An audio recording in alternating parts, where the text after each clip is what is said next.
നമസ്കാരം. ദൈവം ഉണ്ടോ? ഒരു കഥ പറയാം. 6 വയസ്സുള്ള ഒരു കുട്ടി ദൈവത്തെ വാങ്ങാനായിട്ട് 50 രൂപയുമായി ഇറങ്ങിത്തിരികയാണ്.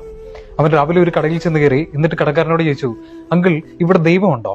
എങ്കിൽ എനിക്കൊരു ദൈവത്തെ തരുമോ? കടക്കാരൻ പൊട്ടിച്ചിരിച്ചിട്ട് ചോദിച്ചു, നിനക്കെന്താ ഭ്രാന്തായോ? ദൈവത്തെ കൊടുക്കുമെന്നോ? അവനെ കളിയാക്കി അയാൾ അവിടുന്ന് പറഞ്ഞു വിടുന്നു. അവൻ മറ്റൊരു കടയിൽ ചെന്ന് കയറി. എന്നിട്ട് ഇതേ ചോദ്യം തന്നെ ആവർത്തിച്ചു, അങ്കിൾ, ഇവിടെ ദൈവമുണ്ടോ?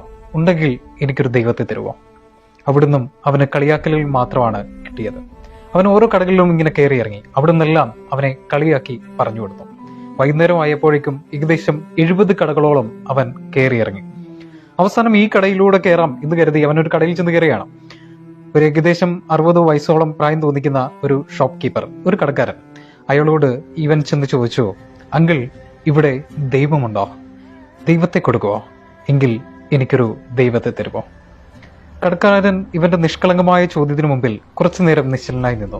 എന്നിട്ട് ചോദിച്ചു, ആട്ടെ, നിനക്ക് എന്തിനാ ഇപ്പൊ ദൈവത്തെ കൊണ്ട് എന്ത് ആവശ്യമാണ് നിനക്കുള്ളേ?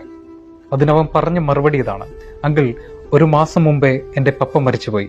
ഇപ്പോൾ ഇനി എനിക്ക് അമ്മ മാത്രമാണുള്ളത്. അമ്മ പപ്പ മരിച്ചത് കാരണം എന്തൊക്കെയോ അസുഖങ്ങൾ കൂടി ഹോസ്പിറ്റലിലാണ്. ഡോക്ടറുകൾ പറയുന്നത് കേട്ടായിരുന്നു, ഇനി ദൈവത്തിന് മാത്രമേ നിന്റെ അമ്മയെ രക്ഷിക്കാനാവൂ. ഈ കുഞ്ഞിന്റെ നിഷ്കളങ്കമായ മറുപടി കേട്ട് ആ മനുഷ്യന്റെ കണ്ണുകൾ നിറഞ്ഞൊഴുകി. ആട്ടെ, നിന്റെ കയ്യിൽ എത്ര രൂപയുണ്ട് ദൈവത്തെ വാങ്ങാൻ? കടക്കാരൻ ചോദിച്ചു. അവൻ പറഞ്ഞു, അങ്കിൾ, എന്റെ കയ്യിൽ 50 രൂപയുണ്ട്. അത് മതിയോ ദൈവത്തെ വാങ്ങാൻ? ദൈവത്തെ വാങ്ങാൻ ഇതൊക്കെ മതി, അയാൾ മറുപടി പറഞ്ഞു. ഇയാൾക്ക് മനസ്സിലായി, ഈ ദൈവം എന്ന് പറയുന്നത് ഇവന്റെ മനസ്സിൽ എന്തോ കഴിക്കാനുള്ള സാധനമാണ്. കുറെ ദൈവത്തെ വാങ്ങി അമ്മയ്ക്ക് കഴിക്കാൻ കൊടുത്താൽ ഇവന്റെ അമ്മയുടെ അസുഖം ഭേദമാകും എന്നൊക്കെയായിരിക്കും ഇവൻ ചിന്തിച്ചിരിക്കുന്നതെന്ന് കടക്കാരന് മനസ്സിലായി. അയാൾ ആ 50 രൂപ വാങ്ങി വെച്ചിട്ട് ഷെൽഫിലിരുന്ന ഒരു കുപ്പി തേനെടുത്ത് അവന്റെ നിരക്ക് വെച്ച് നീട്ടി.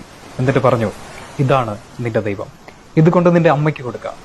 ഇവൻ ആ ഒരു കുപ്പി തേനുമായിട്ട് ഹോസ്പിറ്റലിലേക്ക് ഓടിക്കൊണ്ടിരിക്കുന്നതിന്റെ ഇടയ്ക്ക് ഇവൻ പറയുന്നുണ്ട്, ഇതാ ഞാൻ ദൈവത്തെ കൊണ്ടുവന്നിട്ടുണ്ട്, ഇനി എന്റെ അമ്മയുടെ അസുഖം ഭേദമാകും. ഹോസ്പിറ്റലിൽ എത്തുമ്പോൾ കാണുന്നത് ഏതോ മെഡിക്കൽ സംഘം അവന്റെ അമ്മയെ ഓപ്പറേഷൻ തിയേറ്ററിലേക്ക് കയറ്റുന്നതാണ്. ഓപ്പറേഷൻ കഴിഞ്ഞു. കുറച്ച് ദിവസങ്ങൾക്ക് ശേഷം അവന്റെ അമ്മയുടെ അസുഖം പൂർണ്ണമായി ഭേദമായി.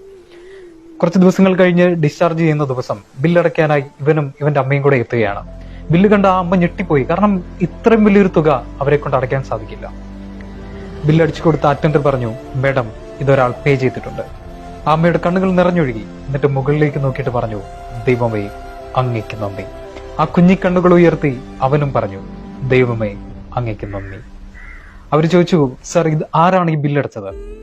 ദൂരേക്ക് നടന്നു പോകുന്ന ഒരു മനുഷ്യനെ ചൂണ്ടിക്കാണിച്ചിട്ട് അയാൾ പറഞ്ഞു, അതാ അയാളാണ്. ആ നടന്നു പോകുന്ന മനുഷ്യനെ പിന്നിൽ നിന്ന് വിളിച്ചു. തിരിഞ്ഞു നോക്കിയപ്പോൾ അത് ആ ഷോപ്പ് കീപ്പറായിരുന്നു, ആ കടക്കാരനായിരുന്നു. ആ അമ്മയും മകനും ഓടി അയാളുടെ അടുത്ത് ചെന്നു.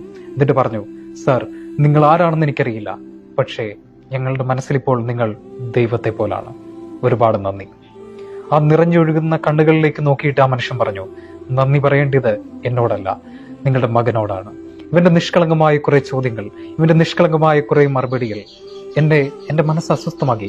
നിങ്ങൾക്ക് വേണ്ടി എന്തെങ്കിലും ചെയ്യണം എന്ന് എന്റെ ഉള്ളിൽ ആരോ പറയുന്ന പോലെ തോന്നി. അത്ര മാത്രമേ ഞാൻ ചെയ്തുള്ളൂ. ഇതും പറഞ്ഞ് ആ മനുഷ്യൻ ദൂരേക്ക് നടന്നകന്നു.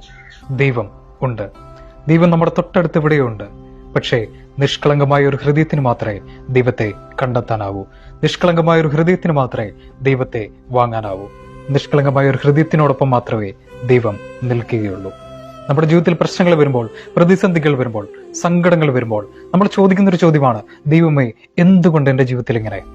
എനിക്ക് മാത്രം എന്തുകൊണ്ടാണ് ഇങ്ങനെ സംഭവിക്കുന്നത്? ദൈവമുണ്ടോ? ഉണ്ടായിരുന്നെങ്കിൽ എന്റെ ജീവിതത്തിൽ ഇങ്ങനെയൊന്നും സംഭവിക്കില്ലായിരുന്നല്ലോ. ഇങ്ങനെയൊക്കെ ചിന്തിക്കുമ്പോഴും കണ്ണുകൾ അടച്ചിട്ട് ഒന്ന് ചിന്തിച്ചു നോക്കുക. നിങ്ങൾക്കുണ്ടായിരുന്ന നിഷ്കളങ്കത എവിടെയെങ്കിലും നഷ്ടപ്പെട്ടു പോയിട്ടുണ്ടോ? നിങ്ങൾ കുട്ടിയായിരുന്നപ്പോൾ ഉണ്ടായിരുന്ന നിങ്ങളുടെ നിഷ്കളങ്കത എവിടെയെങ്കിലും വെച്ച് നിങ്ങൾ മറന്നു പോയിട്ടുണ്ടോ? മറ്റുള്ളവരെ സ്നേഹിക്കാൻ മാത്രം അറിയാവുന്ന നിങ്ങൾ ആരെങ്കിലും വേദനിപ്പിച്ചിട്ടുണ്ടോ? ആരെങ്കിലും മുറിവേൽപ്പിച്ചിട്ടുണ്ടോ? ആരെങ്കിലും കുറ്റപ്പെടുത്തിയിട്ടുണ്ടോ? ആരെങ്കിലും കളിയാക്കിയിട്ടുണ്ടോ? ചിന്തിച്ചു നോക്കുക. നിങ്ങളുടെ നിഷ്കളങ്കത എവിടെയെങ്കിലും വെച്ച് നഷ്ടപ്പെട്ടു പോയിട്ടുണ്ടോ എന്ന്. ദൈവമുണ്ട്. പക്ഷേ നിഷ്കളങ്കമായ ഒരു ഹൃദയത്തിന് മാത്രമേ ദൈവത്തെ വാങ്ങാനാവൂ. നിഷ്കളങ്കമായ ഒരു ഹൃദയത്തിന് മാത്രമേ ദൈവത്തെ കണ്ടെത്താനാവൂ.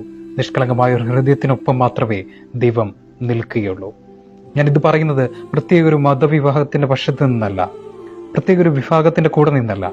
ഞാൻ പറയുന്നത് മനുഷ്യരെ പറ്റിയാണ്, എന്നെ പറ്റിയാണ്, നിങ്ങളെ പറ്റിയാണ്, നമ്മളെ പറ്റിയാണ്.